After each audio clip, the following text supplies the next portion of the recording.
What's going on, everybody? Mile High back here with another video, and today I've got a Town Hall 17 attack strategy for you guys that you can take into War, Legend League, wherever you want to. It's actually a really strong army. It is using one of the new event troops. So we're going to be using the Giant Thrower, which is actually really good, and I'll show you how it synergizes with this attack. But we're going to be bringing a very short Royal Champion charge just to set up the funnel. And as you see, we have a revive spell, and I'll show you how we're going to use that. But for the Clan Castle, I'm bringing the Mass Valkyrie Clan Castle with the Siege Barracks. For equipments, I'm running double books on the Warden, and I like running the Sneezy to help protect our healers. Then I'm running the Magic Mirror and the Healer Puppet on the Queen. And I'm using the Earthquake Boots, Spiky Ball on the King, and then the Rocket Spear and Electro Boots on the Royal Champion. You definitely need the Electro Boots. You don't need the Rocket Spear, but I'll show you, you don't bring that revive spell if you don't have the Rocket Spear, because it is very important. So if you don't have Rocket Spear, you could substitute that out, but then I would bring a recall spell instead of a revive. And I'll show you why that's important once we get into the attack. So let's go hop into that right now. All right, so what you're going to want to do is just use your Royal Champion to set up the funnel. So I'm going to go in from up here, and we got lucky and actually went right into a Tesla farm. So we're going to be able to deal with that Tesla farm right off the rip. Really good value there. So you're just going to use your Spirit Fox and your invisibility spells to carve out a chunk of the base. If you can save invisibility spells, go right ahead. It's actually ideal to do that, but you got to break the ring of defenses or set the funnel here. So really now, if I wanted to, I could not use any more of these invis spells, and I could actually save them for later on in the attack. I'm going to use them here just to make sure I break this ring, because we do still have these two builder huts up, and I want them to go down. Is that other one going to go down? I'm not sure if it is. So we're going to actually use all of our invises this time, but you don't always have to do that, and I'll show you in some of the other attacks a good example of that. But this worked out perfectly, so now our funnel's set. So we're going to use a thrower or two down here with our siege barracks. And I'm going to do this differently in some of the other attacks. This was just my first attempt. That's how I do it this time, but you'll see later on what I actually end up deciding to do. Later on, I actually decide to send the Queen down there with the siege barracks just to help go around the outside of the base and funnel. But as you see, we're using that to deal with the Clan Castle. Then you're going to drop in all of your Super Yetis, followed by your healers, and then the Giant Throwers. And look at that. The Giant Throwers, that ball bounces, and it takes out walls in one shot. So it opens up the whole base. That's why these synergize so well. They open up the walls, 2 or 3 layers sometimes by themselves on that first bounce, and then you can just coast into the core of the base. So now as you see, we've got a Rage and our Warden ability as we're going through the high damage here. And then once your Royal Champion's safe, you can revive her, and the Rocket Spear will be active because you didn't use it before she went down. So she'll automatically be ranged. So I'm going to wait here just a second. We're taking the jump spell. We use our last Rage, and now that Monolith is targeted on our main army. We revive our Royal Champion, and look, she'll have her Rocket Spear shots, and she can pick off everything from range now on the backside of this base. We hit our Earthquake Boots Spiky Ball from our King, and this base is absolutely gutted, as you see. We have our Valkyries from our Siege Barracks putting in work. We still have damn near all of our Super Yetis alive. Maybe even all of them. Our P.E.K.K.A.s are still alive from our Siege Barracks. Royal Champion's still up. King's still up. Queen's still full health down here. Warden's still full health. Look how absolutely destroyed this base is. It is a very, very viable attack. If you guys want to see me take this into Legend League, just let me know in the comments, and I can take this into Legend League and show you guys how it works there. But let's go get into a second attack now. Alright, attack number 2, same concept. I like going in from a corner, because then you're guaranteed to break the funnel one way or the other, especially on a symmetrical base like this.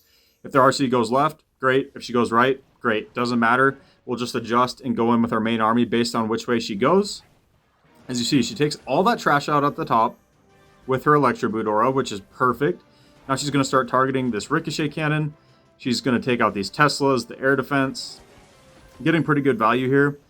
And here's a good example. Like, I don't want her to walk too far down, or I'm going to have nowhere to path my main troops in. So here's a good example of not needing to use any more invis spells. So I'm actually not going to. I'm just going to let her go down. We're going to use our Queen this time with the Siege Barracks down here. A little bit of a change. That way you can easily deal with any Clan Castle. That Queen will really help take out Clan Castle troops and just help clean the outside of the base. We're going to use our Baby Dragon up here just to set that funnel a little bit deeper, because we had a little bit of trash here. We're going to send in our Super Yetis, Healers, Giant Throwers, and watch how much these do. They open up all these walls. We have access to everything now. And we have the Yak on the King as well. So you don't have to use your jump spell on the front side of the base almost ever. So I like having the jump spell to open up backside walls. Look, they open up these walls as well. This wall gets opened up by another one. We have access to basically everything now. So now we can jump spell on this section right here and that'll give us access to basically the rest of the base. I revived my Royal Champion a little bit earlier this time because she was safe right off the rip, and I did save 2 invis spells, so I can use them invis spells now just to help deal with this Town Hall. Use the last one. She isn't going to survive for the whole attack now, but I just wanted to make sure that Town Hall went down as quickly as possible because I want to keep my healers protected. Look at our Queen with our Siege Barracks troops down here doing a perfect job cleaning all this trash, keeping all of our troops focused inside of the base. We're taking the jump spell now. We have access to everything. The Royal Champion finally goes down, but as you see, we have a ton of troops left and not much base. We still have, I believe, 3 Super Yetis. Our King still has his ability intact. Our Queen still has her ability. I really could have swagged both of those. I just pop them to speed up the attack a little bit. We're just going to 2x through this because now we have the magic mirror on our Queen. She'll be able to shred through these enemy heroes absolutely no problem.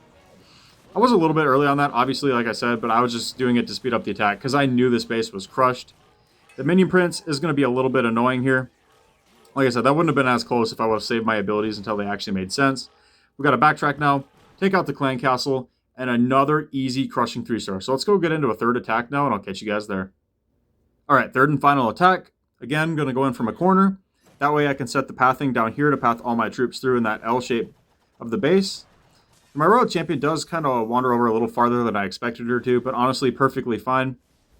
We're going to take out this Ricochet Cannon here. And I think I do miss... Yeah, this was a bad placement on my part. I pushed her out of the invis, so I actually had to waste an extra invis spell. But that's okay. Don't get too greedy. If you do make a mistake, just drop another one. Because like I said, all she's there to do is set the funnel. So you don't want her to go down before the funnel's set. That would be the only way you could really mess up this attack. And as you see, the funnel's set now. So I'm going to save that last invis because I don't want her to go any farther into the base. Perfect. She triggers the poison tower, then goes down. That's exactly what we needed. So now we're going to use our Queen again with our Siege Barracks, which will pull the Clan Castle troops over. You want to make sure you're pulling the Clan Castle with your RC as well. I forgot to mention that. That way you can pull them off to the side and deal with them out here with your Queen on the outside of the base once they clump up. Going to poison. Going to use this Baby Dragon again just to set that funnel a little bit tighter. We'll get all of our Super Yetis in, our healers, our heroes. Then we're going to get in the Giant Throwers and watch these bounce through. They open up that first layer of walls. Absolutely no problem. They should be able to get through the next layer as well. But if not, no big deal. We have the jump spell, and they do. Look at that. It bounces through, opens us up to the core. We have access now into the compartment that's between the Town Hall and the Monolith compartment, so we can take this stuff out. It is so perfect where those bounces went to. And now we have a jump spell we can use on the backside walls, which honestly we really don't even need because we still have our King's Earthquake Boots, but we're going to drop it as well. The only way you can fail with these Super Yetis is if they get stuck on walls. That's why I like to be extra careful, have a bunch of things that can open walls. You don't need the jump spell necessarily. You could bring an extra rage if you wanted to. There's a lot of situations where it just ends up being really clutch and does end up doing a lot of good for you to finish off the attack. As you saw, we revived our Royal Champion. Takes out the enemy Minion Prince, which is perfect. That's about all she's going to get before she goes down. But again, there's not a whole lot of base left. We still have healers up with Super Yetis. Our Queen's still full health. Our King basically full health. Warden's still up. So we're just going to speed through this now. This is going to take a little bit to get through here because Super Yetis do move pretty slow, obviously. And we have our Sneezy actually takes out the Ricochet Cannon. Our King's going to stay up. Our Queen's going to stay up. We still have a Super Yeti alive. Another nice crushing 3-star. So this is probably my new favorite attack strategy at Town Hall 17. Like I said before, if you guys want me to take this into Legend League, let me know in the comments, and I'll definitely bring another video on this in Legend League.